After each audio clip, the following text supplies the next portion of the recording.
Hello and welcome to the first Fulhamish phone in here on the Fulhamish YouTube channel, on the Twitter page, and also on our Facebook page. And I'm joined live from Baghdad by Ben Carter. How you doing?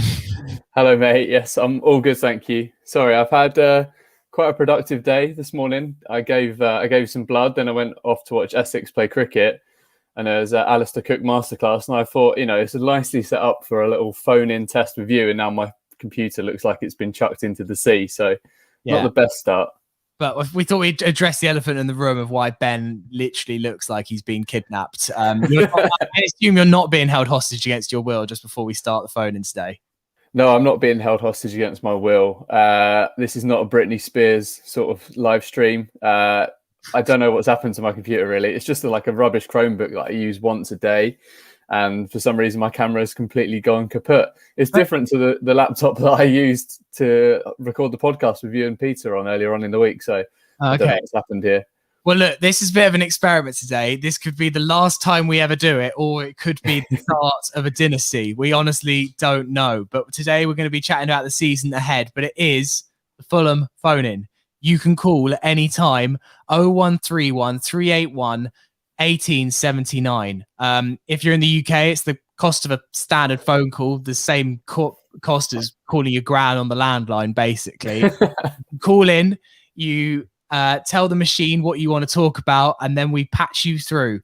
We've briefly tested this offline. We don't know if it's going to work, but the whole idea is that we get asked all the time, I want to come on the podcast, I want to chat to Fulhamish, why can't you have me on? Yeah.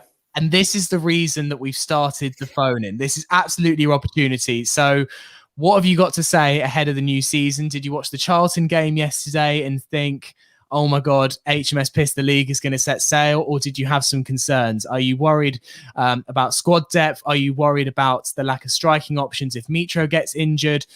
Who do you think should start in goal? Do you think it should be Rodak, or do you think it should be Gazaniga? All of these things we want to talk about today. So if you have a point to make, get on the phone. I think we have a maximum amount of calls that we can take. So if the line gets busy, just try a couple of times again. I think we've only got a maximum of a few lines there, but if you want to get involved, then please do. We'll get to a few comments before we take our first call.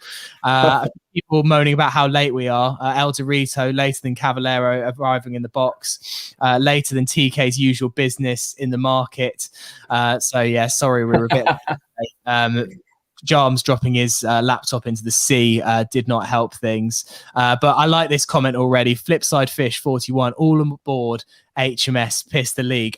Ben, your reaction to the Charlton game yesterday and the lineup, I mean, it was all about the academy boys, wasn't it? Tyrese Francois, Fabio Carvalho setting up that peach of a goal has got me very excited for the new season.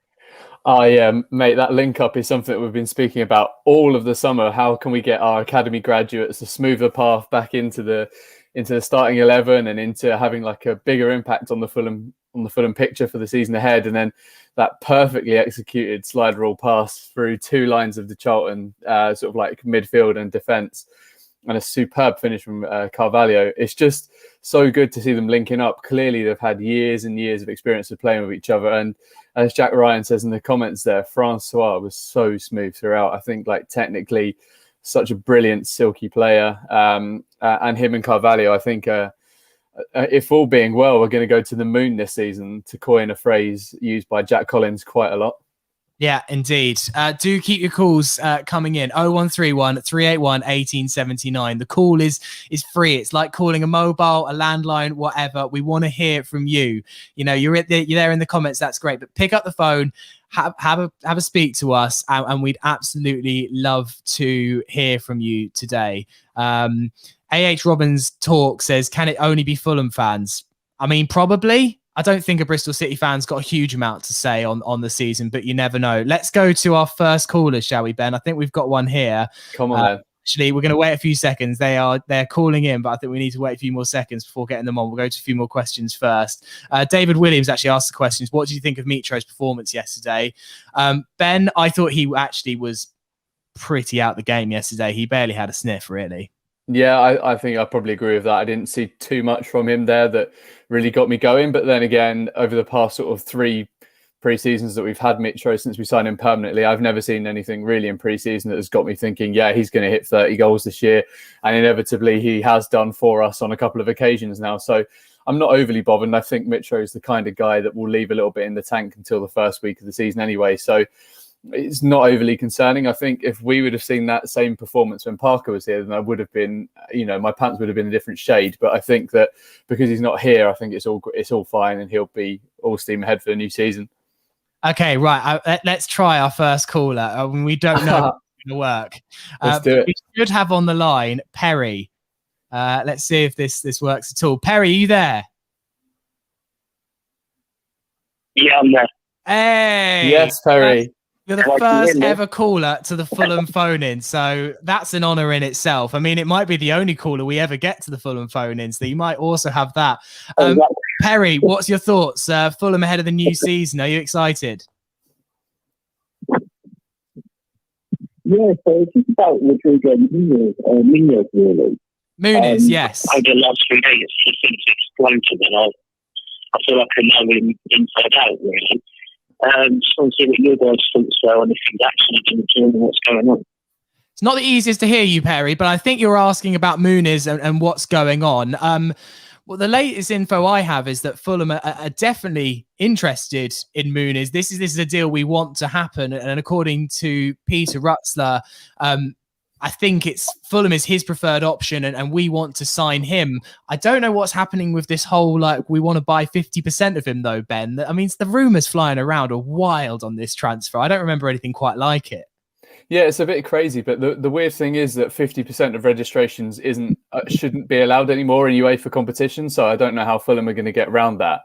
That's a bit of a weird one, and 50% ownership almost exclusively only happens in South America now, and after the old Javier Mascherano and Carlos Tevez stuff, it's not allowed here anymore. But I think Munoz is quite a good striker for us to pick up, and I think you and Peter discussed this on the podcast that came out a couple of days ago, in that he looks like a big burly striker, someone that we can possibly fit into the role of Mitrovic. Scores a lot of goals when he has the opportunity to, but I think we need to bear in mind that some of the goals he scores come in the regional competitions where he doesn't exactly play the best teams. So it's always worth a punt on a South American wonder kid. Those of you that played Football Manager know it's always worth a go. So here's hoping he turns into our next wonder kid. Perry, what's your thoughts on Munoz? Do you think this is a transfer we should look at, or maybe we should look at a slightly less risky transfer closer to home? I do think it's risky, but I think it's one that we should go for. I'd like us to explore the South American market. I think that's great planning, which we haven't really seen that much of over the last few years, especially in the permanent deal as well. If we can tie someone down, 20 years old and take a gamble, I'm all for it, because, like I said, we haven't really done that before. Maybe there's an argument that we could bring our own youth through, but I mean, a gamble for potentially 6 to 8 million, I think it's pretty good. I'm quite hopeful that we do actually get him. Yeah, I mean, I think the difficulty actually seems to be logistics more than anything else. Just, there is still a bit of a pandemic going on. It's easy to forget, but Brazil is a red list country. That's 10 days in a hotel, and I don't think being Rodrigo Munoz escapes you from that. So, I think the soonest we're going to see him is September. I don't think you're likely to even have the ball rolling. That is in him actually firing at full speed until October. So I guess that is one of the difficulties with Munoz. Perry, do you think there's any other positions that Fulham should be, trying to get sorted? Do you think there's anywhere we need some more strength before the window closes? I mean, we're fairly strong in most areas. Yeah, I mean, the only other position, and I know we're stuck there anyway, but I'd maybe like another centre-back in. I mean, Congolo and Morton are basically glass. Lamar is on the way out anyway. There's been speculation around Hector, so maybe another centre-back. And hopefully Grimes comes in as well, centre midfield. But other than that, I think the squad is really strong, if not bloated. Yeah, I agree. I mean, Ben, do you think there's anywhere else we really need signings? I mean, I think Peter said on the podcast the other day, I think the bigger issue is who goes. It's the squad is so big. Yeah, I completely agree. There's so many people that have been around this squad for such a long period of time that, you probably would be looking to offload some of their contracts just so we had a little bit more wiggle room. I actually think Perry's spot on in that centre half, although we've got sort of 6 players there, and although Peter said it as 4+1 instead of 5 that Silva wants, that sort of like 4 of them probably aren't up to much good, and a couple of them are really struggling with injury. So I think I'd also dip into the centre half market, and if we can get Grimes as well, I think that pretty much sorts us out for the rest of the season, maybe until January, and if any like immediate holes are there. But yeah, I kind of think we're in a really good place right now, and actually the introduction of Francois and Carvalho into the squad, and seeing also a few more academy prospects on that squad list is a really good thing for Fulham. Yeah, indeed. Well, Perry, thank you for being our first ever caller to the Fulham Phone In. Would you like a plaque or something like that to celebrate? No worries. Brazilian shirt name? What's that, sorry? Would you like a plaque or something for your house? Like first ever caller to the Fulham Phone In. I mean, that would be great. Yeah, I'm looking forward to that in the post. That'd be great. Good stuff. All right. Have a good evening. Cheers for calling in. Thanks, Perry. Cheers, guys. Cheers. Bye. Oh, well, there we go. First caller in. You could be the second caller in. 0131 381 1879. It is as simple as that. Call in. Just tell us what you'd like to talk about. It asks you. It's like an automated thing. And then we can put you through. Have your say. Do you think that Muniz is the answer? Or do you kind of see the complications of everything that's happening with, he's got to come over from Brazil, quarantine. He'll take time to adapt to the English league and think, surely there are safer options. I look at someone like Seri Dembele from Peterborough and I think, well, if you're going to be spending 6 to 8 million, I don't think it would cost you a load more to get someone like Dembele from Peterborough. I mean, he's clearly going to hit the ground running as someone that scored like 20 plus goals in League One last year than someone from abroad, Ben. I think there's a temptation to think, is he really exciting? He's a Brazilian coming to Fulham, and who doesn't want a Brazilian playing for Fulham? But at the same time, this is not an easy transfer and might not be one until maybe next season where really he's firing. And right now we need a proper certified backup to Mitro. Yeah, I think that there definitely is that case that you're putting to us in that you go after someone that's already established, but then you have to look at our track record over the past couple of years of going for people already established in this league and then paying way over the odds for players that probably aren't up to that evaluation. And I think that was one thing that scared Tony Khan and the recruitment team off is looking at more homegrown players over these next sort of couple of years, because it's almost like they've had their fingers burnt and they don't want to go back in and have them burnt yet again. So perhaps it's a case to say they are looking at other markets that we've already spoken about. Maybe they're looking at MLS, Brazil, as we've already spoken about, maybe somewhere in South America and the lesser explored parts of Europe as sort of like a starting base, but before looking closer to home, because everyone knows the fees that are associated with trying to buy Premier League footballers or even Championship and League One footballers now that show sort of promise. Everything's massively overinflated.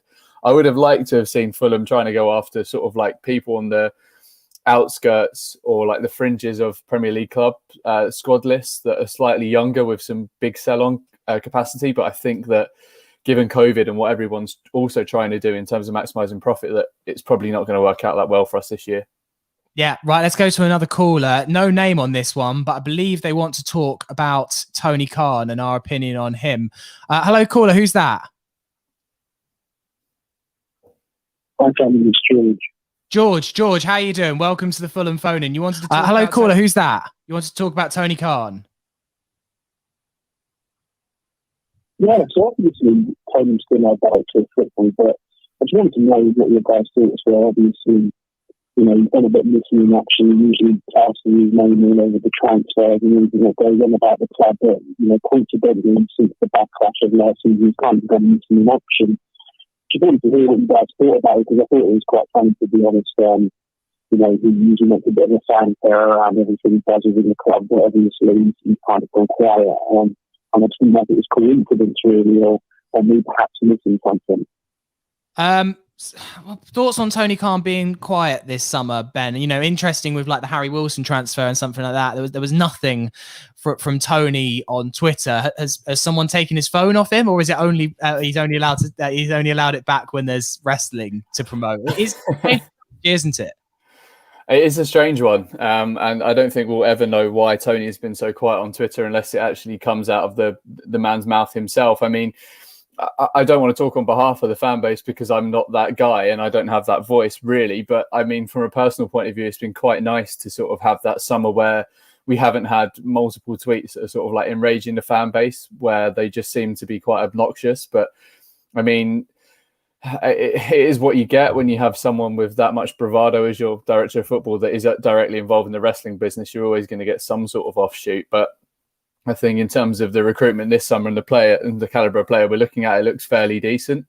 And with this director of scouting role coming in, potentially, if that ever happens, then it could mean a step back for Tony. We don't know.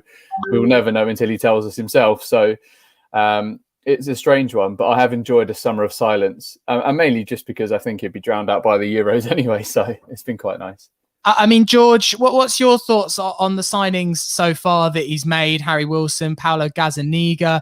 And look, I think quite a lot of the signings last summer from Tony were relatively successful. I don't like him on Twitter either. I'd rather my director of football doesn't have a social media account personally. But what do you think's kind of the signings? Because there is definitely an upward trajectory in the kind of quality of what we're getting in. It's a lot better than it was. But I also would kind of understand people that don't think that the owner's son should just necessarily be in charge of transfers.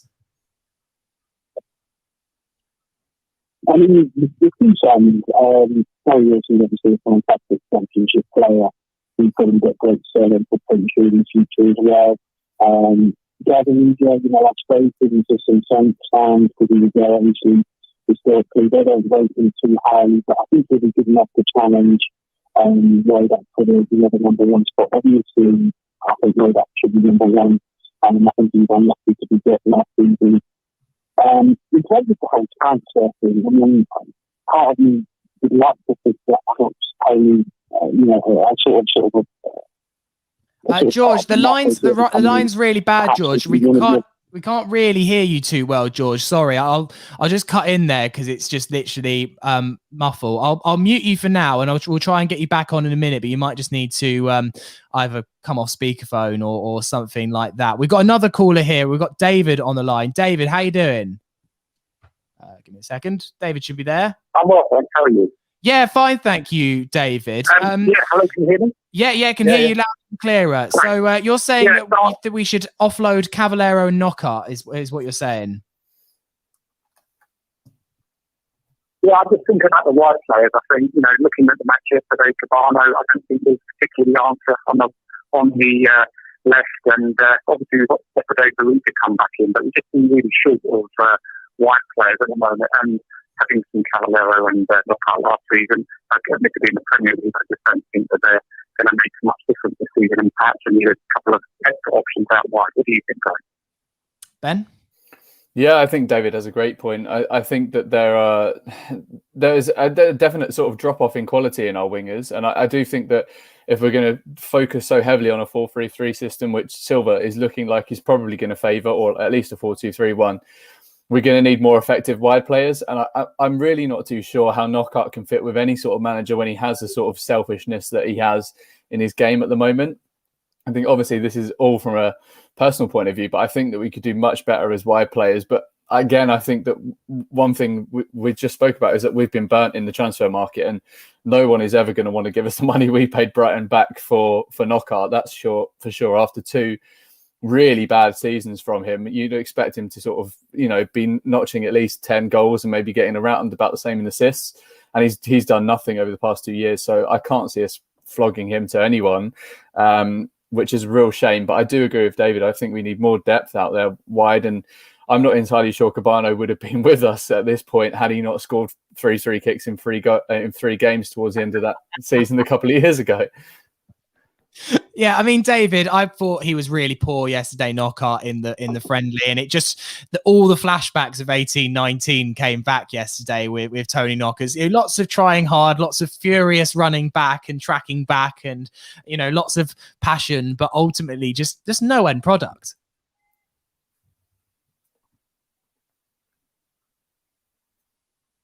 No, I agree, and I think given that the real problem last season was the lack of service to Mitrovic, just some quality from corners, from set pieces. Okay, we've got Harry Wilson can provide that now, but the open play, we're just missing a trick, not having that. it's so important that Nito gets a decent turnover and then we'll score. Yeah, exactly. Well, David, thank you very much for your call, and thank you for joining in the Fulham Phone In. Thanks, David. Yeah, good time. Thanks a lot.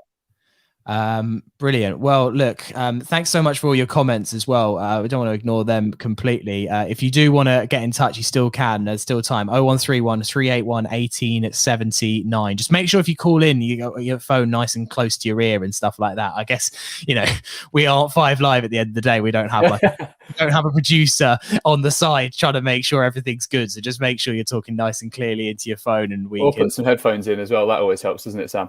Yeah, some headphones as well is always good. I mean, the Knockaert thing is interesting, Ben. I mean, and just generally that lineup, I don't think he's going to be in the starting 11 next week, as Stephen here talks about. Surely Marco can't have seen that yesterday and thought he's the best option. But also, I don't think much of that starting 11 yesterday is necessarily going to be what starts against Borough, particularly Gazaniga in goal. I still feel fairly confident it's going to be Rodak on day one.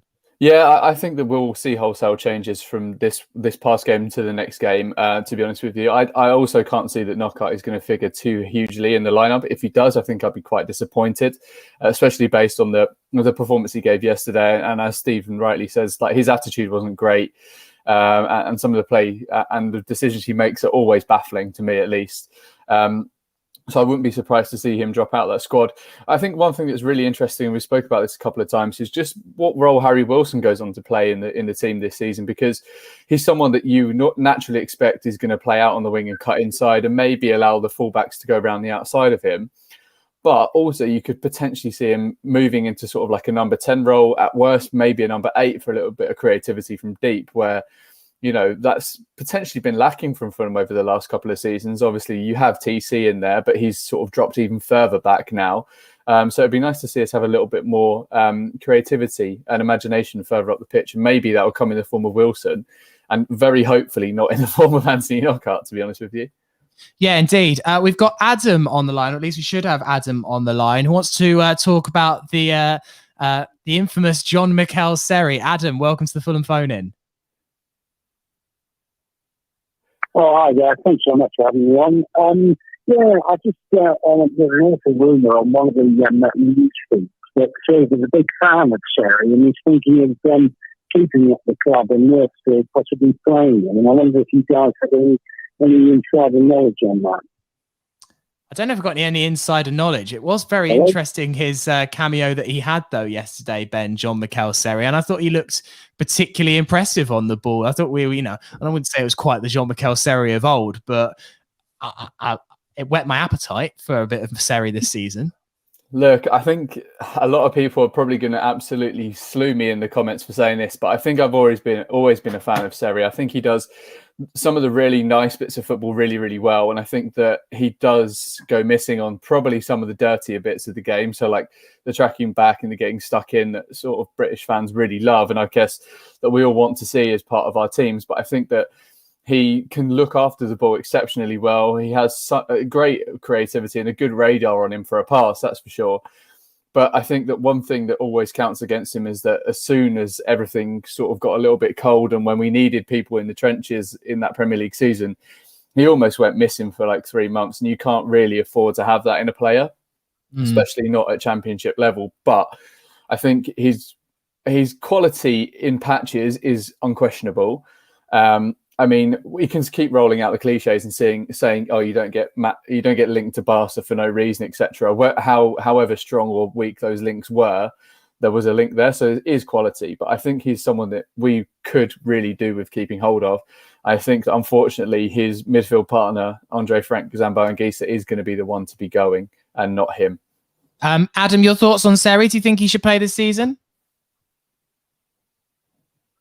No, I don't. No, I watched him in the first season in the Premier. He had 2 or 4 good games, scored a great goals against Burnley, and after that he deteriorated to the point of being anonymous. And I think last season, 2 games I saw him, and one was a unfortunate League Cup game against Brentford. He was pretty awful. He was on about 60 grand a week, and on the basis of the struggling to meet financial fair play rules, I think we should offload them as quick as possible and look for, stick with hopefully Tom coming back and, maybe look for bringing in one of the youngsters rather than him. But, that's just my opinion. But I think it's an expensive luxury item. We won't cut them up to win the championship. I don't think he's up for it. Yeah, I agree, to be honest, Adam. It's fun seeing Seri back. It's almost a bit of a, bit of fun at this point in the season. But if you ask me, if you've got, three kind of midfield berths, does Michaël Seri get in there? I honestly don't think he gets above Harrison Reed. He definitely doesn't get above Zambo Anguissa if he stays. I think I'd still rather have either Tom Cairney or Decadova Reed in the team, given, their history and what they've done for the club. So, if Seri wants to be a bench player in the championship, then, what an unbelievable option to have. But even Matt Grimes, I think I'd rather have Matt Grimes than Michaël Seri. Yeah, I just think too. I mean, if money wasn't, there's no objective, it wasn't a barrier to that, then fine. But a bit of a luxury to have sitting on the bench, isn't it? And just interesting. So he's still at the club. We're waiting to see. I'm sorry, guys, I can't hear you very well, but great show, and thank you very much for having me on and answering questions. No, absolute pleasure, Adam. Thank you for Thanks, coming. Adam. I think we just need to sort out a little bit of the call quality for the next time with the phone in. But look, we've really enjoyed doing it today. So thank you so much for all your calls and stuff. It's definitely been really fun to have you on today with the phone in. Just before we go, Adam, let's just answer a few. Sorry, Ben, you're Ben. Adam's name was on the screen. It's through. Let's just go to a few comments before we finish. This one from David. Is Anguissa too good for the championship, and can we afford to keep him? I'm going to say yes and don't know. Your thoughts, Ben? My immediate thoughts are yes and probably no. I don't know. I don't think we can afford to keep him. But also I think that there is an FFP thing that's looming over us, despite the fact that Shard keeps, very, very nice of him to do so, actually, keeps signing off millions and millions of pounds of debt. However, there will be an FFP cloud looming over us soon, and he is very much a sellable asset. And coming off what everyone could probably describe as a really good season. So he might end up not being here come, a couple of months' time. Yeah, indeed. And I think...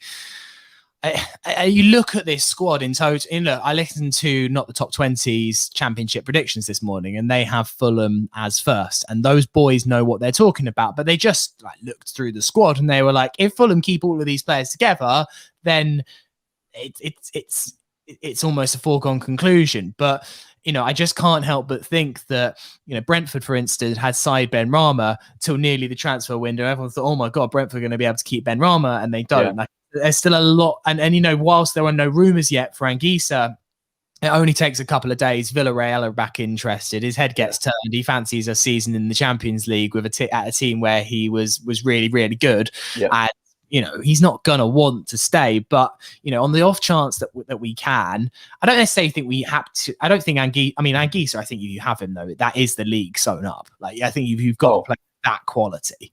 Do you remember when West Ham and Newcastle came down after, I think they had a few seasons in the Prem and they came back down again, and they basically assembled the Harlem Globetrotters of a championship squad and went straight back up? Yeah. I think that if we managed to keep hold of Zambo, Seri amongst others, then I think that we'd also have that sort of Harlem Globetrotters-esque squad, and we could probably go up top two fairly easily. But it is money's always a restrictive one here in the championship. You can't fly by with a squad that big and that bloated in the champ. But that was the other thing that I took away from listening. You make sure after this, go listen to Not the Top 20 championship predictions. It's always one of the finest podcasts of the season when they do that. Even if we're not in the championship, I listen to that one anyway. And their League One, League Two ones are great as well, if you kind of want to get their thoughts of teams further down the league. But the constant theme over and over and over again was just that it's a really weak league. This league, and some teams that you would think that would be good teams like Huddersfield only came down a couple of seasons ago, Reading, who have been strong, Swansea, who were in the playoff final last year. All these teams are absolutely falling off a cliff. Derby have 8 players, and the betting is suspended on them to go down, and that's why they think that like teams that just got promoted from League One, like Blackpool, Peterborough, they're predicting them to have a good season because everyone else is so weak. And that's a indictment for the Championship. It's not particularly healthy for the Championship that the 3 relegated clubs are in such a strong position. Like, I think it's terrible for the league. But at the end of the day, we're Fulham fans and we want to win the league. So, yeah, great for us. I mean, on a wider scale, I'm concerned. But, you know, at the end of the day, you can only play what's in front of you. And fingers crossed these kind of clips don't come back to bite us in 9 months when we finish 10th and Swansea win the league. But you know, the signs are looking good for us. But overall, it's concerning, isn't it? Yeah, I mean, definitely. It's horrible to see the league in this sort of situation. But then again, I think you could see the signs from last year as well. Obviously, you get a team like Wycombe coming up who had only spent a couple of seasons in League One and almost towards the end of the season staying up.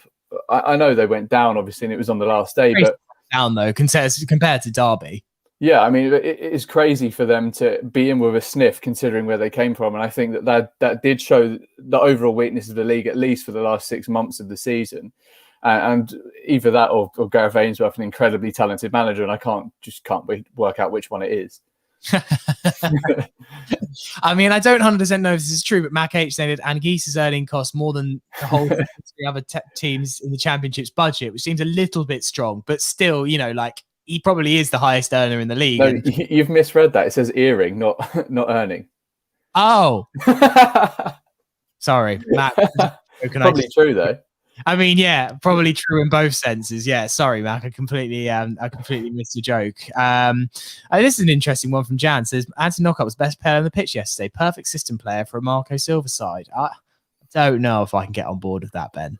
Well, this is why we like football, isn't it? Because it's subjective and everyone has a different view on every single player and how they play. So, like, fair play to Jan. If he does think that Knockaert was brilliant yesterday, then, you know, wave your flag, mate. Shout it from the rooftops. But I don't think like necessarily everyone's going to agree with you. But yeah, if that's your opinion, then go for it. Football is meant to be viewed that way. Well, look, thank you so much for your calls today and all your comments. And can you just let us know, like, in the comments, did you enjoy this today? I think the phone quality we can improve on. Yeah, like, today was a bit of a trial. We've not really done this before, but just generally the concept of the Fulham phone in, we'd love to hear from you. What was good? What was not good?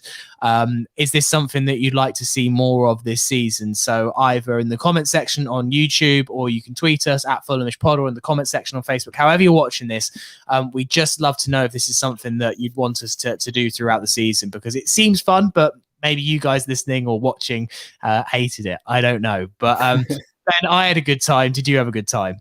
Oh, mate, yes, I very much did have a good time. This has been so long in the planning as well. We've been talking about phone in. Well, we did a few back in the day. There's a couple of comments like, haven't you done this before? Like, we haven't done this for like 4 or 5 years. Yeah, I mean, we haven't done this since our first year of Fulhamish, and we did it all pre-recorded as well, because I remember sitting in the recording studio with you, going through the people that have phoned in and having conversations and then having to piece it all together. But we first said we wanted to do this years ago, didn't we? Because of the World Football Phone In. So yeah, I'm really glad that we can actually make it come to fruition, because I love that show. So, and you're the best Dotun Adebayo there ever is that isn't Dotun Adebayo. So well done, mate. That's that's lofty claims there to compare me to Dotun. So well, look, thanks for getting involved today. Maybe we'll see what happens after the Middlesbrough game. We might try and bring it back for then. So thank you very much for watching today. Have a good week, and Championship is nearly upon us. Will HMS piss the league be setting sail next Sunday? We shall see. But thank you very much for watching today. Cheers, Jarms. Cheers, Sammy, and cheers everyone for ringing in and watching. Yeah, thanks very much, guys, and yeah, have a good week.